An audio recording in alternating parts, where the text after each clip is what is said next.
ہر بندہ نبی کی محبت میں مسلمان ہوتا تو شاعر مشرق نہ کہتا زبان سے کہہ بھی دیا لا الہ تو کیا حاصل، دل و نگاہ جو مسلمان نہیں تو کچھ بھی نہیں۔ یہ سیدوں کی ماں جس کی دولت کے صدقے میں توجہ میری پورے رکھیں گے، اسلام امیر ہو گیا، عرب کی عرب پتی بی بی، بسم اللہ جی بسم اللہ سے، جس کے نوکروں کے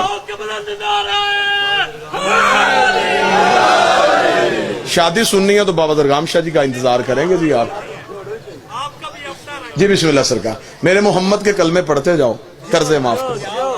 یہ بی بی ہمارے نبی کے گھر آ گئی ہے، تاریخ عرب کہتی ہے یہ اتنی امیر تھی جس کے نوکروں کے خیموں کے رسے سونے کے ہوتے تھے، کنیزوں کی کمر کی بیٹیاں سونے کی ہوتی تھی۔ جب بی بی کا تجارت کا قافلہ گھر سے نکلتا آخری اونٹ مکے سے نکل رہا ہوتا تھا، پہلا اونٹ یمن میں داخل ہو رہا ہوتا تھا۔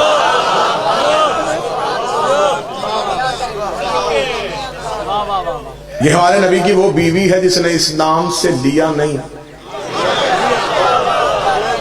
اسلام کو دیا ہے۔ شادیاں 9 11 یا 13 مانو، میں طالب علم ہونے کی حیثیت سے ممبر پہ ثابت کر سکتا ہوں نبی کی ہر بیوی کا بیت المال سے وظیفہ مقرر تھا سوائے سیدوں کی ماں کے۔ اور یہی وجہ ہے، بہت میری جسارت ہے کہ میں اتنے بہترین علماء کرام کے سامنے یہ لفظ کہہ رہا ہوں، جناب سیدہ نے جب دربار خلافت میں خطبہ دیا تھا تو خطبہ میں ایک لفظ بی بی نے کہا تھا۔ جب میں نے بی بی کا مقدمہ پڑھا تو مجھے اس لفظ پہ اپنی جان سے زیادہ پیار آیا۔ شہزادی نے دربار میں کھڑے ہو کے کہا چل چھوڑ تو وراثت، چل چھوڑ تو میرے بابے کا حق، میں بطول تجھے کہہ رہی ہوں میری ماں کا قرضہ مجھے واپس کر۔ جو بندہ بول سکتا وہ بولے، جو حق سیدات سننے کے لیے آج تک اسلام بسم اللہ سے میری ماں کا قرض مجھے واپس کر۔ صدق کی صورت میں آج تک مسلمان مقروض ہے سیدوں کا۔ خمس دینا تمہارا سید پہ احسان نہیں۔ آج تک جو بھی زمین دانا دے رہی ہے یہ سیدوں کا صدقہ ہے، سادات کا قرض ہے جو ہم کھا رہے ہیں۔ یہ بی بی نبی کے گھر آ گئی۔ اس شہزادی کی کہانی یہ ہے، تاریخ یہ کہتی ہے کہ جب بی بی کا تجارت کا قافلہ گھر سے نکلتا نا جی، کیونکہ بہت وسیع تجارت تھی، اور جناب خدیجہ کے والد خویلد یہ بھی عرب کے امراء میں سے تھے، بہت امیر تھے۔ عربوں میں شعر و شاعری ہوتی تھی، یہ لڑائی بھی اشعار کی صورت میں کرتے تھے۔ علیزہ بھائی جب یہ بی بی ہمارے نبی کے گھر آ گئی ہے تو قریش کی عورتیں بی بی کے گھر آئیں اور انہوں نے آ کے عربی میں ایک شعر پڑھا اور شعر میں تانا دیا بی بی کو۔ انہوں نے کہا خدیجہ باپ تیرا خویلد اتنا امیر تھا کہ اس کے سر کا شملہ عرش کو چھوتا تھا، اور تو یتیم عبداللہ کے گھر کنیز بن کے آ گئی ہے۔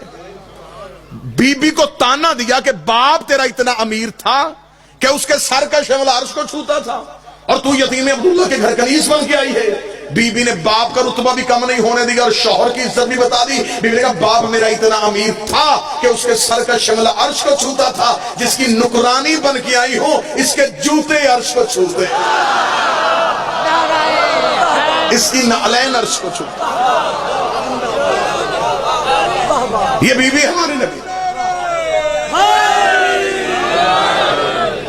جب بی بی کا تجارت کا قافلہ گھر سے نکلتا تو عرب کے چور، اچکے، لٹیرے، ڈاکو، ڈکیت رستے میں کھڑے ہو کے بی بی کے تجارت کے سامان میں سے مال چوری کر لیتے۔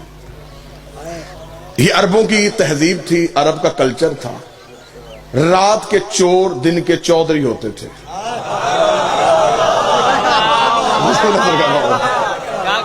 رات کو چوریاں کرنا، دن کو مطمئن ہو کے ڈیرے پہ بیٹھ کے فیصلے کرنا۔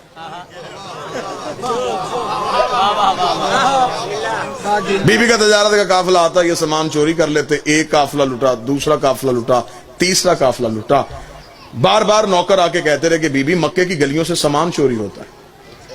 چوتھے دن بابا مشتاق جی شریعت کی ملکہ نے حیا کا برقع سر پہ لیا، بابا عمران شاہ جی اپنے گھر سے نکلی، خرامہ خرامہ چلتی رک گئی آ کے ابو طالب کے ڈیرے کے دروازے پہ۔ آئے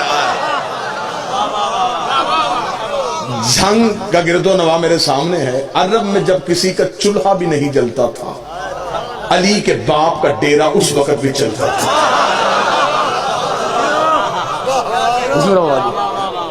عرب کے فیصلے سیدوں کے ڈیرے پہ ہوتے تھے۔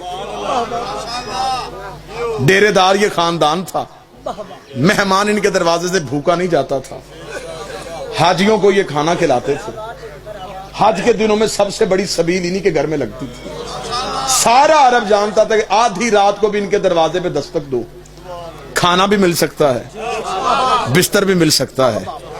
یہ میرے نبی کے خاندان کی تہذیب تھی۔ بی بی آ گئی حضرت ابو طالب کے ڈیرے کے دروازے پہ، سامنے مسند پہ بیٹھا تھا علی کا شریف ترین باپ۔ بی بی نے آ کے دونوں ہاتھ ماتھے پہ رکھے، رکھ کے کہا ابو طالب میں ہوں خویلد کی بیٹی، باپ بھی میرا رئیس تھا، میں بھی رئیس ہوں، باپ بھی تاجر تھا، میں بھی تاجر ہوں، باپ بھی تجارت کرتا تھا، میں بھی تجارت کرتی ہوں۔ مکے کی گلیوں سے تجارت کے قافلے یمن شام مصر کے لیے جاتے ہیں، مکے کی گلیوں سے میرا سامان چوری ہوتا ہے، میں آپ سے پناہ لینے کے لیے آئی ہوں۔ اتنا جملہ کہنا تھا، یہ حضرت ابو طالب نے ایک لمحہ سوچے بغیر کہا خدیجہ مطمئن ہو کے گھر چلی جا، آج کے بعد تیرا سامان کوئی نہیں لوٹے گا، آج کے بعد تیرے قافلے کو کوئی نہیں دیکھے گا۔ میں نے لمحہ دیر نہیں کی، میں فوراً آپ کو نتیجے میں لے کے آنا چاہتا ہوں، آج کے بعد تیرے قافلے کو کوئی نہیں دیکھے گا۔ بی بی خدیجہ مطمئن ہو کے پیچھے ہٹنے لگی۔ بی بی خدیجہ کا نوکر آگے بڑھا، اس کا بی بی اس نے کہہ دیا ہے جا تو بھی رہی ہے، اس سے پوچھ تو صحیح، طریقہ تو پوچھ، یہ کرے گا کیا؟ محافظ بھیجے گا، رستہ تبدیل کروائے گا، رستے میں بندے کھڑے کرے گا، یہ کرے گا کیا؟ بی بی خدیجہ نے نوکر کے منہ پہ ہاتھ رکھا، شرم کر، بڑے بڑے گھروں میں چھوٹی چھوٹی باتیں نہیں کیا کرتے، بڑے بڑے گھروں میں چھوٹے چھوٹے سوال نہیں کیا کرتے۔ اس کا بی بی تو اتنی مطمئن ہو کے کیوں جا رہی ہے؟ بی بی نے کہا تجھے نہیں پتا یہ جو کہہ دیتے ہیں وہ ہو جاتا۔ اس گھر کے بچے بھی جھوٹ نہیں بولتے، اس گھر کے بچے بھی جھوٹ نہیں بولتے، اور اس گھر کا بڑا کہہ رہا کوئی نہیں لوٹے گا تو پھر کوئی بھی نہیں لوٹے گا۔ میں جس سادات سے دعا لینے کے لیے اگلا جملہ کہوں، بی بی خدیجہ مطمئن ہو کے گھر چلی گئی۔ حضرت ابو طالب نے اپنے نوکروں کو کہا ان سارے چودھریوں کو آج شام میرے ڈیرے پہ بلا۔ سارے اکٹھے ہو گئے، حضرت ابو طالب کے ڈیرے پہ آ گئے۔ سردار عرب، رئیس مکہ، علی اور محمد کے مشترکہ باپ اٹھ کے کھڑے ہوئے، ایک خطبہ دیا جسے خطبۃ القریش کہا جاتا ہے، قریش والوں کو دیا ہوا خطبہ۔ حضرت ابو طالب نے سب کو اپنے ڈیرے پہ بلایا۔ ڈیرے دار بندے کا اصول ہوتا ہے، یہ چور کو بھی ڈیرے پہ بلا کے سیدھا چور نہیں کہتا، نشانیاں ایسی بتاتا ہے، وہ خود شرمندہ ہو کے کہہ دیتا جی غلطی مجھے سے ہوئی ہے۔ جس نے زمانے کو تہذیب سکھائی تھی اس حضرت ابو طالب نے اپنے ڈیرے پہ سب کو بلایا، بلا کے حضرت ابو طالب نے کہا دیکھو قریش والو، آج خویلد کی بیٹی خدیجہ میرے گھر آئی تھی، اس نے شکایت کی ہے کہ مکے کی گلیوں سے اس کا سامان چوری ہوتا ہے، اور مکے والے تم ہو۔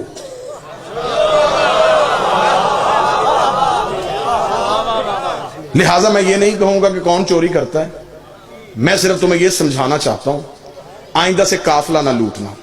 بابا جی یہ میں ہاتھ باندھ کے کہنے لگا ہوں، جتنے بھی ذاکرین واعظین ممبر پہ بیٹھے آخری بندے تک، یہ جملہ میرا نہیں، جملہ ہے حضرت عمران کا، جس کا بیٹا بولے تو نہج البلاغہ بنے، وہ باپ کتنا فصیح و بلیغ ہوگا۔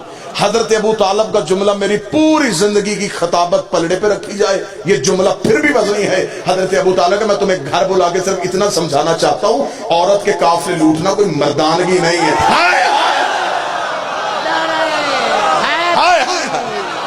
عورت کے قافلے لوٹنا کوئی مردانگی نہیں۔